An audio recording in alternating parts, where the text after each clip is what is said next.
Welcome to Congress media. Pawan Kalyan భూ కబ్జా case పైన బెంగళూరు హైకోర్టు మధ్యంతర ఉత్తర్వులు ఇచ్చింది. ఇవి నిరాధారమైన ఆరోపణలు. దీనికి సంబంధించిన సోషల్ మీడియాలో ఏం వీడియోలు ఉన్నాయో వాటన్నిటిని బ్లాక్ చేయాలని చెప్పేసి మధ్యంతర ఉత్తర్వులు ఇచ్చింది. దీంతో మన తెలంగాణలో ఉన్న జర్నలిస్ట్ రఘు ఏడుపొకటే తక్కువ.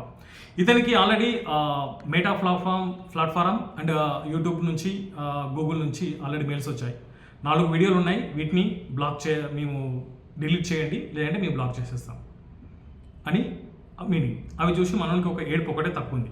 రఘు వాదన ఏంటంటే పవన్ కళ్యాణ్ కోర్టుకు వెళ్ళిండు, కోర్టుకు వెళ్ళిండా, వెళ్తాడా, అట్లెట్ వెళ్తాడు అని. పవన్ కళ్యాణ్ కోర్టుకు వెళ్ళిండు. ఎందుకు వెళ్ళిండు? నా మీద అసత్య ప్రచారం జరుగుతుంది, దీన్ని మేము ఖండిస్తున్నాం, దీనిపైన చర్యలు తీసుకోమంటే వాళ్ళు చర్యలు తీసుకున్నారు.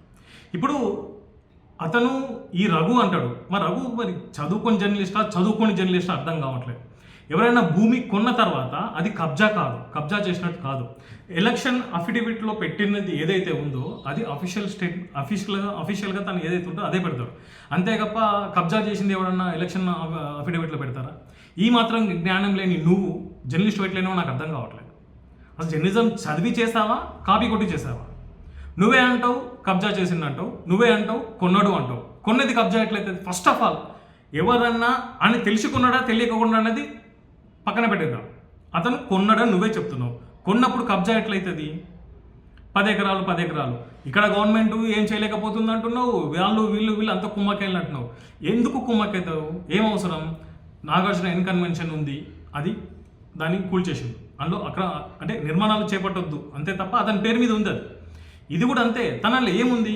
బోరు బాగా వేసిండు, బోరు బాగా వేస్తాడా, బోర్ వేస్తాడా అందులో అన్న. అరే ఇప్పుడు అందులో జంతువులు ఉన్నప్పుడు అతను అందులో పెట్టుకునేదే పశువుల పాక నీళ్ళు కావాలంటే ఎక్కడ తీసుకొస్తాడు? అతను బోర్ వేసుకోవాల్సిందే కదా. అంటే పశువుల పాకలని నీళ్ళు లేకుండా చంపేస్తారా పశువులని? అంటే నీకు అసలు తెలివి ఉందా లేదా అర్థం కావట్లేదు. నేను కోర్టుకి వెళ్తా, అక్కడికి వెళ్ళేసి పెద్ద ఏదో చేసినట్టుగా బీర్ బాటిల్ తీసి అది తీసి ఒక ప్రైవేట్ ప్రాపర్టీలకు వాళ్ళు చెప్తూనే ఉన్నారు ఇది ప్రైవేట్ ప్రాపర్టీ అని క్లియర్గా చెప్తున్నారు వాళ్ళు. మాకు కూడా తెలుసు మేము వెళ్తాం. ఆడికి వెళ్ళి ఏదో చించినట్టుగా చేసినట్టుగా ఏం చేసినావు ఇప్పుడు? ఖచ్చితంగా కోర్టును మేము ధిక్కరించలేము కదా, కోర్టు ఆర్డర్ కదా. అవును, కోర్టు ఆర్డర్ నువ్వేం చేయలేవు. నీ దగ్గర దమ్ము ఉంటే ఇప్పుడు కూడా నా మీద కేసు, నీ మీద కేసు ఎందుకు? వాళ్ళు ఎందుకు పెడతారు నీ మీద కేసు? వాళ్ళు ఏమన్నారు? క్లియర్గా చెప్పిండు, ఇది కనుక కబ్జా చేసినట్టు గవర్నమెంట్ నిరూపిస్తే గవర్నమెంట్కి ఇచ్చేస్తా, నేను రాసి ఇచ్చేస్తా అన్నాడు. తను ఎందుకు నిరూపించుకుంటాడు? నిరూపించాల్సి నువ్వు. కబ్జానే అరిచేది నువ్వు కేసు వేసుకో, నువ్వు తిరుగు. కేసులో చుట్టూ తిరగాలంటే, కోర్టులో చుట్టూ తిరగాలంటే తిరుగు. ఎవరి కోసం తిరుగుతున్నావు? నువ్వు పట్టుకున్నావు, ఓకే, నిజమే కావచ్చు. పవన్ కళ్యాణ్ కబ్జానే చేసిండు అనుకుందాం, నిరూపించు కదా. నిరూపించి మన తెలంగాణ గవర్నమెంట్కి ఇవ్వు కదా. ఒక తెలంగాణగా నీకు వచ్చి నీ షాల్వా వేసి నేను సత్కరిస్తా. ఎందుకంటే అప్పుడు కొన్నప్పుడు 2 కోట్లు 3 కోట్లు పెట్టే కొన్నట్టున్నాడు ఆయన. ఇప్పుడు 500 కోట్లు అని నువ్వే అంటున్నావు. మంచిదే కదా.